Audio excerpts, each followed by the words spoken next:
total war against tax evasion, well, tax avoidance and illicit financial flows that the Ministry of Finance and the FRS and the rest of the state, do you think they are prepared for this based on what you know? Well, I think that... Or how prepared should they be?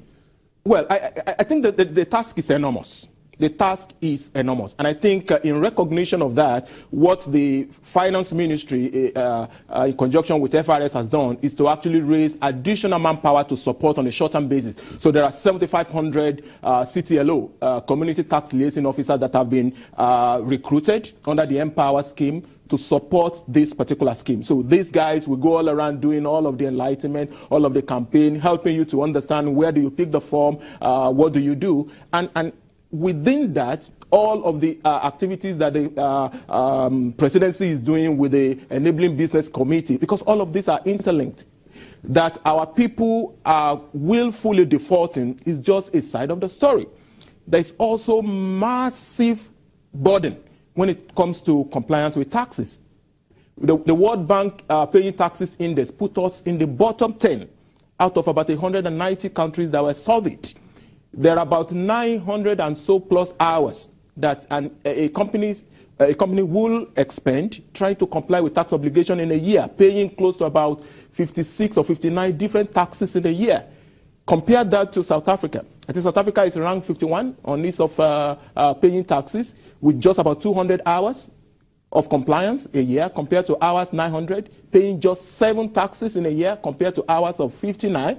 So the complexity and the ease of paying taxes and the difficulty businesses also go through is another ballgame that also needed to be fixed. That's on one side. We've also got massive challenge with the regulation. So when you talk about tax, it's never in isolation. It's always within a context. So when we say our tax to GDP ratio is low, there's low level of compliance and all of that, I think the government also needs to realize that this is within the context of a bigger problem. So what the government is doing, in my mind, is a short-term emergency measure. You know, the type you will take when you declare state of emergency in a particular sector. But on the long run, we need a lot more. We need changes in regulation. We need a whole lot of things. With that change in regulation, one of our viewers sending via Twitter says the informal sector is inappropriately captured and professionalized. So do you think we need to do something, or will this exercise help us drag in more from the informal sector into the formal economy and formalize them? I believe so. And I think what the government has done should actually be lauded. It's actually a very good initiative. So if you fail to pay your taxes, it doesn't matter what your arguments are. And there are many of those in the, we don't know what the government is doing, there's corruption, there's leadership crisis. That's just begging the question. If you fail to comply, you committing a crime. But what the government has done is to say, oh guys, let's declare no more war, ceasefire. There's a national amnesty. It's a national amnesty. It's not about any region and any part of Nigeria. Not at all. So that includes me.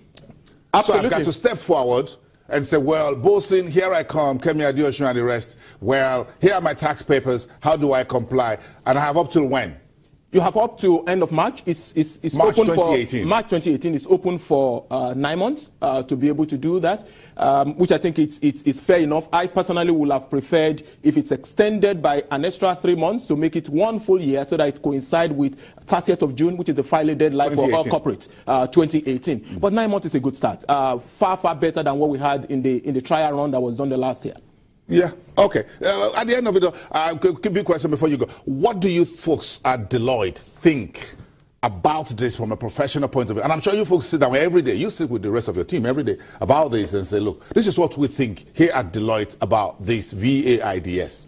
It's actually a scheme that we believe very strongly in. It's been something we've been clamoring for. When Dr. Fowler was brought in as the chair of FIRS, and he called in all of the big firms and all of the consulting firms around, those were actually part of the suggestion and part of the discussions. And it was actually very heartwarming that eventually we were able to pull it through. So some of the difficulties and the delays were actually around how to legalize, the regulation around all of this. And I think the acting president and the Ministry of Finance and the FRS and all of the state tax authorities must be commended for this. So they're saying for the past 6 years, come clean. no penalty, no interest. You are immune even from tax audit. I mean, for me, I think that is the biggest benefit for the businesses. So for that particular period of years, if you come clean to say whether I haven't been filing my tax return or have been underpaying or I haven't even registered, and you come clean to regularize your record,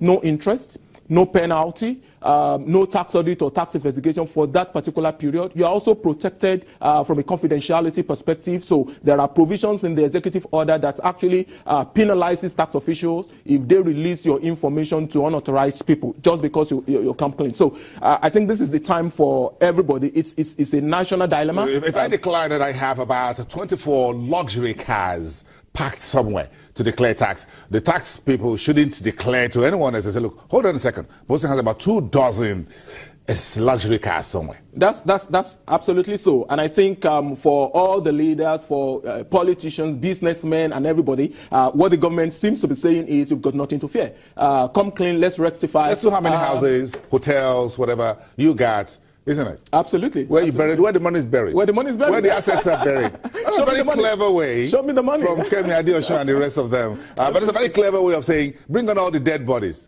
Okay, no crime committed. You can walk. Absolutely. So, but if you fail to come in, I mean, it's also a double-edged sword. So once this is over by 1st of April, unless it is extended, government can then go all out after you, prosecution and all of shame, name and shame, and all of the other policies that the government is going to roll out to just catch on those who will not heed this call. So for now, let's have the carrots, and the stick will come if you don't declare. Absolutely so. Very interesting. Absolutely. A very ingenious way, isn't it? I think it is, and it's not new to Nigeria. That's what you hear all around. Both in South Africa, all over the world. I agree with you. I agree with you. Yomi, thank you very much for coming. Thank you so much, Boason. My pleasure. This on. Of course, adding to the conversation and broadening the understanding of everyone on the street. This is a new tax regime for everyone in Nigeria, not only the novo-rich, but also so long as you are engaged in business and you're making an income, you have to pay your tax. And this is a period of 9 months voluntary declaration. No questions asked, as it were. Then, of course, pay the tax man and walk free. Isn't it beautiful? Let's go back after the break. Thank you.